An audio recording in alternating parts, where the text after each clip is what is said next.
Niall Paterson here with the Sky News Daily. I do hope your week's going well, or at the very least, that it's going better than the week residents of Florida have been having. Hurricane Milton hit the southeastern state Wednesday evening local time, and plenty feared the worst. So much so that millions left their homes and found shelter elsewhere. Now, at the time of recording, the damage is still being assessed. We know that some buildings were flattened, that power cuts affected large parts of Florida, and that lives were lost. But bad though it wasn't as catastrophic as some had predicted. We'll be talking the science of hurricanes just a little later. Sky's Tom Clarke will be here in the studio. But first, we head to Florida, specifically Sarasota. Sky's James Matthews was in the thick of the storm last night.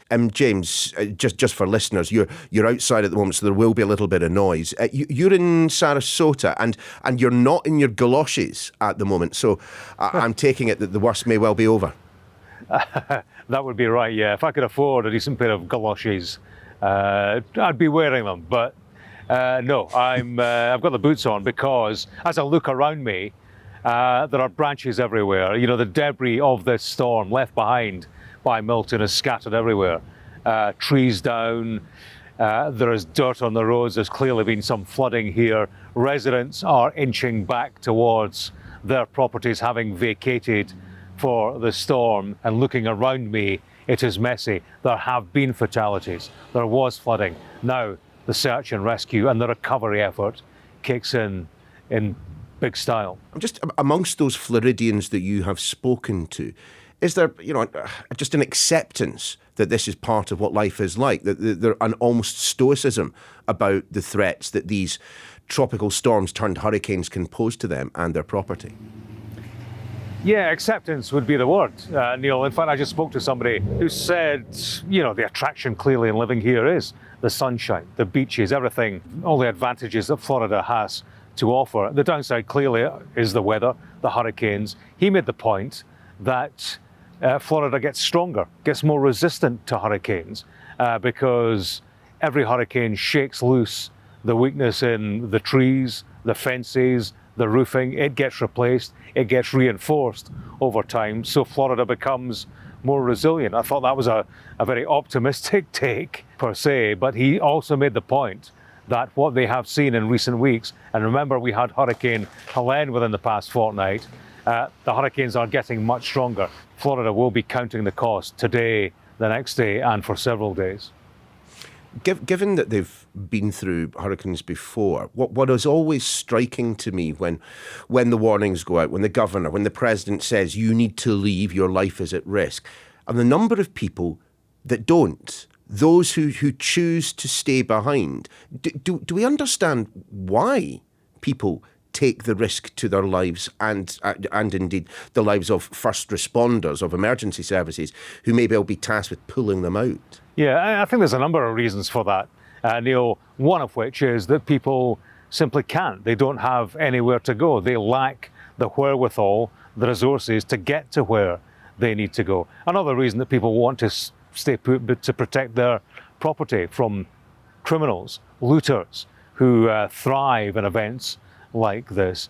But I think it's fair to say as well, experience keeps Floridians where they are as long as they possibly can be. They know hurricanes. They are nerds when it comes to approaching hurricanes. And, hurricanes are unpredictable. It's only at the last minute that you know exactly where it's going to go. So I think people roll the dice, frankly, and take the chance. And, most of the time, it works for them. And if it's worked in the past, then people perhaps are more tempted to take the chance in the present. That was one of the challenges for the authorities here. When they're issuing these start warnings, telling people to evacuate, they're up against a complacency that's grown over time, a hurricane fatigue. And I think that would have driven a lot, or been behind many of the problems with people staying put and causing difficulties because they were staying put. James, as someone whose name I keep seeing mentioned on social media, Lieutenant Dan was one of those who chose to stay. Just tell us about him, particularly why he's become known as Lieutenant Dan, character I think from Forrest Gump. Yeah, well that's his tag name. Joseph Malinowski is his given name, and we met Joseph on his boat in Tampa Bay. We knocked on the window of his boat, which was six feet down, as we perched on the harbour. So leaning forward with a microphone, we spoke to him before the hurricane. He said, "Look, it's fine. I've lived through Helene. It's a boat. It's going to rise. It's going to fall. I'm going to be safe." So of course, we put that on Sky News. Big interest, big concern, I have to say, for Lieutenant Dan overnight. So the first thing we did after the hurricane hit the morning after, we knocked on his door again, pulled in the boat, which wasn't quite anchored, so we pulled it towards the harbour. He was just waking up, tapped on the window, and there he was, quite happy, alive, survived it, described the night as uneventful, said that it was awesome. So that's a good news for Lieutenant Dan watchers out there. Very much a spirit of defiance, stoicism, and the spirit, I think, of Florida on a day like this. Thank you, James. We're going to be back soon with the science behind the storm.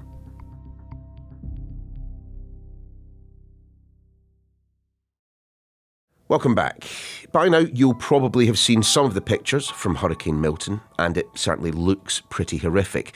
Cars and boats overturned as if children's toys, homes with the roofs plucked off, that hammering, driving rain you associate with hurricanes. Florida certainly looks as if one has just passed through, but the damage hasn't proved as apocalyptic as some of the early warnings had suggested. Tom Clarke is our science and technology editor, and he's back on the podcast. Look, clearly there was an awful lot of concern being expressed by the politicians, by the scientists, by the meteorologists, and by people in Florida. Why was everyone in such a panic about Hurricane Milton? It's a good question to ask now that it made landfall as a Category 3 storm, which isn't trivial by any stretch of the imagination. 120-mile-an-hour winds, that's enough to cause plenty of damage, storm surge, etc. But yes, there was a lot of noise about this hurricane, and it's true. We've seen much more severe storms in terms of their wind speeds and their size make landfall before in recent years as well.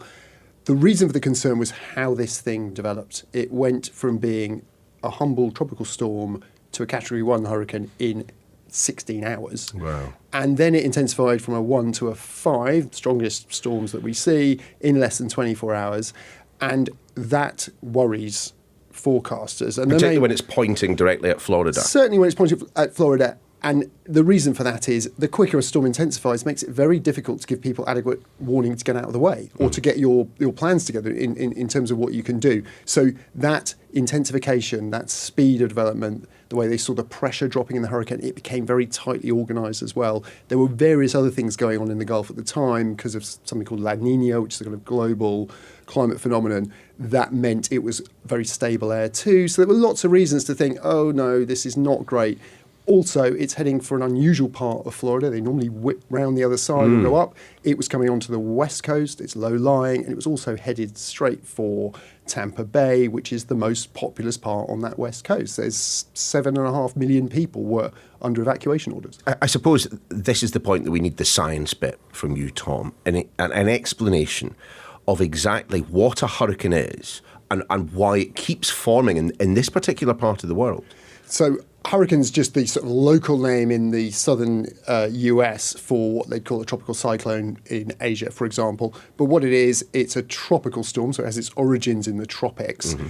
But these things actually form off the coast of Africa, on the other side of the Atlantic, and they start as depressions. And depending on what's going on over there, they make their way across the Atlantic, building up energy as they go over the warmest parts of the ocean. That's the Caribbean Sea, and these days the Gulf of Mexico. That gives them their power.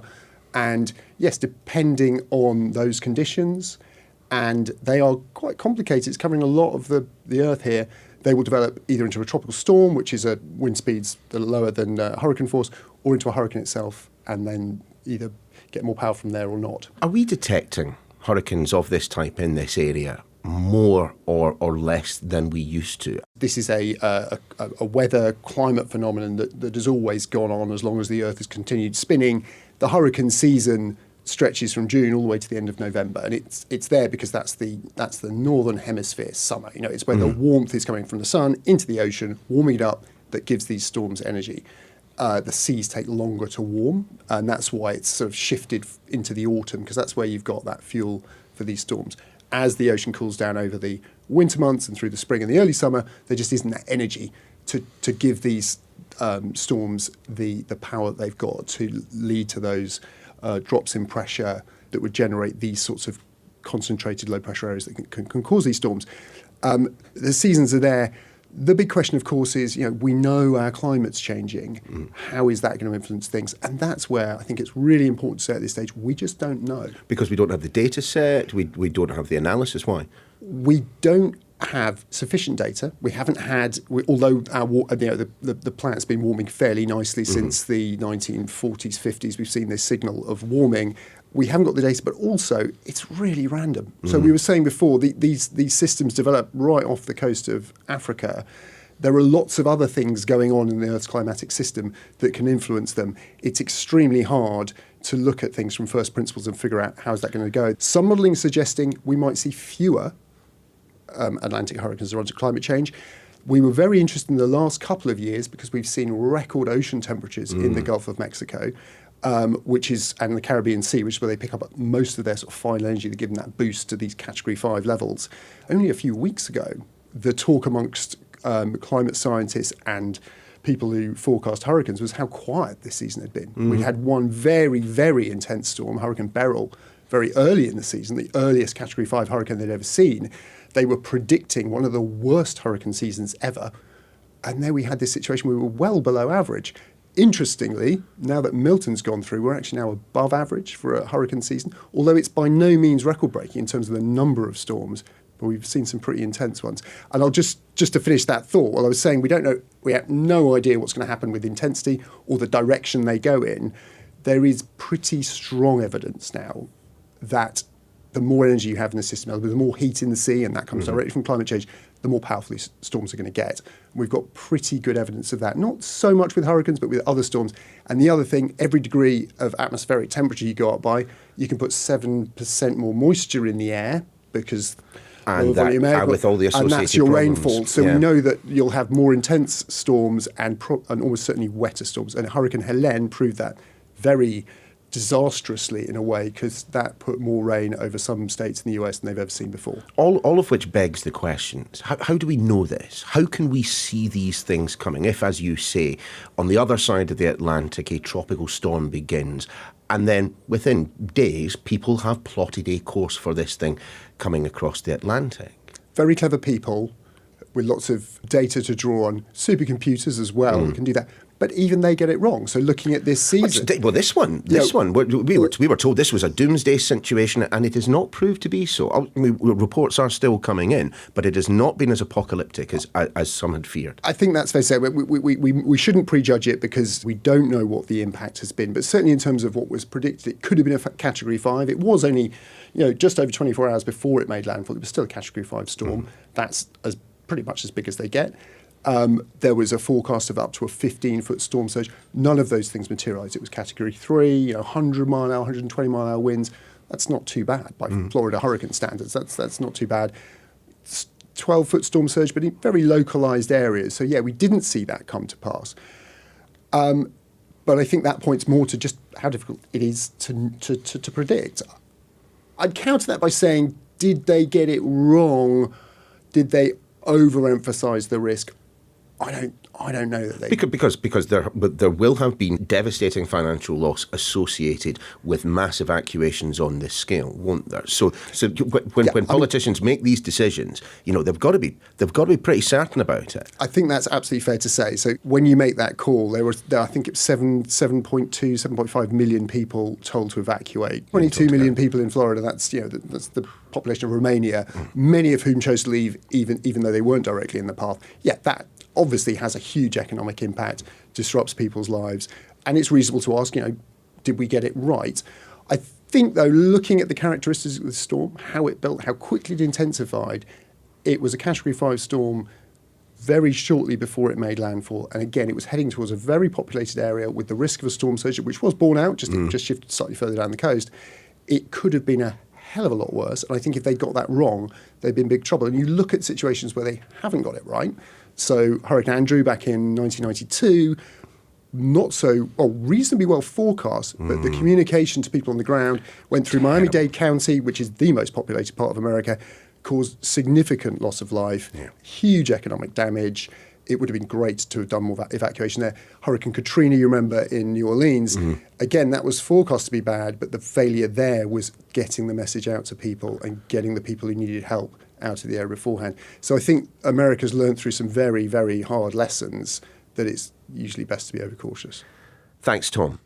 A final word then from James Matthews in Florida. Well, as I understand it, James, tomorrow, on Friday's episode of The Daily, we are traditionally handing over the reins to you and the rest of the team in the United States, covering, of course, the twists and the turns as we get ever closer to that presidential election at the beginning of November. But just in terms of the election, the pure politics of the election, how can both sides now try to not weaponise what we have seen take place in Florida, but utilise it somehow? I'm just wondering if Hurricane Milton provides either side a real opportunity to make some political gains from what is ultimately a natural disaster. There has been this heated political bare-knuckle fight in tandem with the relief effort, with disaster funding. And President Biden and Donald Trump have been engaged in grand style in that discussion. We've had Donald Trump, bearing in mind we're 3 weeks short of the election, Donald Trump making claims with regard to the Biden administration's handling of crisis management, unsubstantiated claims about disaster funds being channeled towards immigrants and so on. And we had Joe Biden on the eve, or on the day indeed, that Hurricane Milton hit, issuing 2 public statements, going on television, talking about how that, in his view, was irresponsible and reckless. That's the political argument, which of course is very important in terms of how events are spun weeks short of an election. Thanks, James. And as mentioned, tomorrow our team in the States will be looking after the Daily ahead of the November presidential election. And of course, events in Florida will play a big part, so do tune in. But that's your lot for today. We'll see you again soon.